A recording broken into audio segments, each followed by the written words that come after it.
Visiter un site touristique, réaliser des achats, jouer en ligne. Internet offre déjà toutes ces possibilités, mais aujourd'hui, c'est en 3 dimensions, grâce à un casque de réalité virtuelle, que ces activités sont désormais accessibles. Le casque que j'ai sur la tête me permet donc de voir autour de moi. Donc quand je tourne la tête, c'est comme dans la vie réelle. Donc mais projeté sur les yeux un univers qui n'existe pas vraiment, à part dans un ordinateur. Mais moi, j'ai l'impression que c'est un univers réel. Et ces manettes-là me permettent, en fait, sont mes mains dans l'univers virtuel. Donc le principe général, c'est qu'Internet aujourd'hui, on est devant un écran. Le métavers, on pourrait dire qu'on est dedans. L'ambition des métavers est donc de décliner la vie réelle dans toutes ses dimensions. Je peux me déplacer à l'intérieur, je peux dialoguer avec d'autres personnes, mais surtout ce qui fait aussi le métaverse, c'est le fait que dans cet univers, je vais pouvoir donc créer et vendre des objets auprès des autres utilisateurs.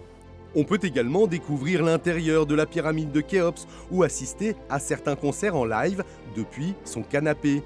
Le tout en échangeant avec d'autres personnes connectées dans le monde entier. Un concept qui trouve ses origines dans un roman de science-fiction, Le Samouraï virtuel, paru en 1992.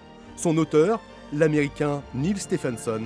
Ce livre vraiment pose à la fois le concept, donc des univers virtuels, mais aussi le nom, donc métavers en français ou en anglais métaverse. Il y a eu ensuite une déclinaison au cinéma faite par Spielberg, donc dans le film Ready Player One, qui lui propose en fait une vision du futur de ces métavers. Hey! Dans la foulée, en 2019, Mark Zuckerberg s'empare du phénomène et annonce le lancement de Meta, le pendant virtuel de son principal réseau social, Facebook. Il lance en fait une plateforme qui permet de commencer à essayer de construire cet univers virtuel, donc ce métavers. Le métavers aujourd'hui est en construction. En grec ancien, Meta signifie au-delà. Cette plateforme est le fer de lance du phénomène. Mais le métavers est multiple et attire les grands groupes internationaux. L'an dernier, les investissements ont doublé pour atteindre plus de 120 milliards de dollars.